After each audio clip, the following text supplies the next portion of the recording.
Hello friends, अस्सलाम वालेकुम and welcome to the Anu TV. दोस्तों, आज की इस वीडियो में मैं आपको चंद ऐसे ट्रांसपेरेंट एनिमल्स के बारे में बताऊंगा जो कि शायद आपने पहले कभी ना देखे हों। तो दोस्तों, वीडियो शुरू करने से पहले कहना चाहूंगा कि अगर आप चैनल पर नए हैं तो प्लीज चैनल को सब्सक्राइब कर लें और साथ ही बेल आइकन को प्रेस कर लें ताकि इस चैनल की नई वीडियोस की आने वाली नोटिफिकेशंस आपको वक्त पर मिल सकें। तो दोस्तों, वीडियो शुरू करते हैं। उम्मीद करता हूँ आपको पसंद आएगी। तो दोस्तों, सबसे पहले बात करते हैं ग्लास कैट फिश की।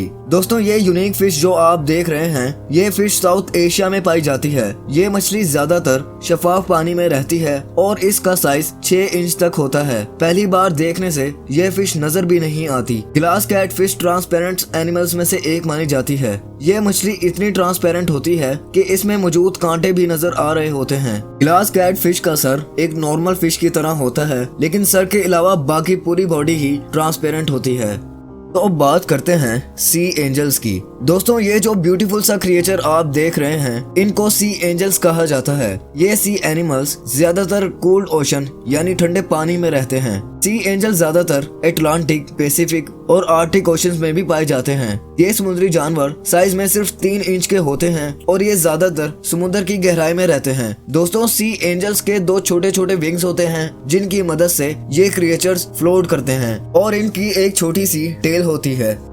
तो दोस्तों, अब बात करते हैं जेलीफिश की। दोस्तों, आपने जेलीफिश के बारे में तो सुना ही होगा। ये क्रिएचर ज्यादातर ट्रांसपेरेंट ही होता है और बॉक्स जेलीफिश दुनिया की सबसे खतरनाक जेलीफिश मानी जाती है। दोस्तों, ये जेलीफिश जो आप देख रहे हैं, ये मुकम्मल ही ट्रांसपेरेंट होती है। ट्रांसपेरेंट होने की वजह से इनको समुद्र में देख पाना तकरीबन नामुमकिन है। आप यकीन नहीं करेंगे कि अगर जेलीफिश को काट कर 2 हिस्सों में तकसीम कर दिया जाए तो ये जेलीफिश दोबारा जनरेट हो जाती है, यानी ये 2 अलग-अलग मछलियां बन जाती हैं। रिसर्चर्स के मुताबिक जेलीफिश का ब्रेन नहीं होता और इनको सारी सेंस अपने नर्व नेट की मदद से मिलती है।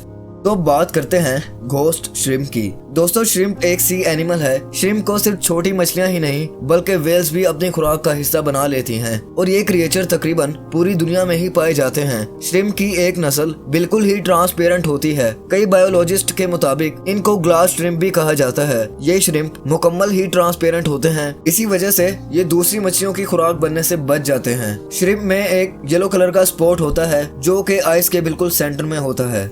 तो अब बात करते हैं ग्लास फ्रॉग की। दोस्तों, फ्रॉग तो आप सभी ने ही देखे होंगे, लेकिन ये फ्रॉग जो आप देख रहे हैं, ये फ्रॉग शायद आपने पहले कभी ना देखा हो। ये फ्रॉग मुकम्मल ही ट्रांसपेरेंट होते हैं। इनकी स्किन इतनी क्लियर होती है कि आप इनके इंटरनल ऑर्गन्स भी इजीली देख सकते हैं, बल्कि एक वीडियो में तो आप इन फ्रॉग्स का दिल भी धड़कता देख सकते हैं। ये फ्रॉग ज्यादातर सेंट्रल और साउथ अमेरिका के जंगलों में पाए जाते हैं और ये फ्रॉग ज्यादातर दरख्तों पर नजर आते हैं। इनका साइज 1 से 4 इंच तक होता है।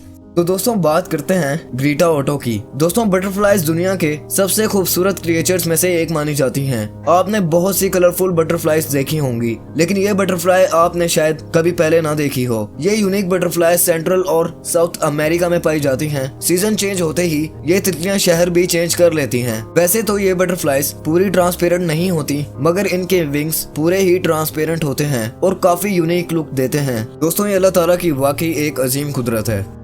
तो दोस्तों, आखिर पर बात करते हैं सेल्फा मैग्योरी की। दोस्तों, सेल्फा एक अनयूजुअल सी एनिमल है जो कि कम्प्लीटली ट्रांसपेरेंट होता है। इसकी बॉडी में सिर्फ वही चीज नजर आती है जो ये खा लेता है। इस क्रिएचर को समुद्र में ढूंढना तकरीबन इम्पॉसिबल है। समुद्र में इन क्रिएचर की मूवमेंट भी काफी ज्यादा स्लो होती है। ये सिर्फ पानी की मूवमेंट से ही फ्लोट करते हैं, यानी समुद्र का बहाव जिस तरफ होता है ये भी उसी तरफ फ्लोट कर जाते हैं। ये सी एनिमल्स ज्यादातर न्यूजीलैंड में पाए जाते हैं और इनका साइज तकरीबन 10 इंच होता है। सेल्फा मैग्योरी ज्यादातर ग्रुप की शक्ल में ही ट्रैवल करते हैं। तो दोस्तों, आज के लिए बस इतना ही। उम्मीद करता हूँ ये वीडियो आपको पसंद आई होगी। इस वीडियो को लाइक करें, शेयर करें और कमेंट सेक्शन में मुझे जरूर बताएं कि इनमें सबसे ज्यादा यूनिक क्रिएचर आपको कौन सा लगा। इसी के साथ साथ अनु टीवी को सब्सक्राइब कर लें और साथ ही बेल आइकन को प्रेस कर लें ताकि इस चैनल की नई वीडियोस की आने वाली नोटिफिकेशंस आपको वक्त पर मिल सके। तब तक के लिए अपना बहुत ख्याल रखें। अल्लाह हाफिज।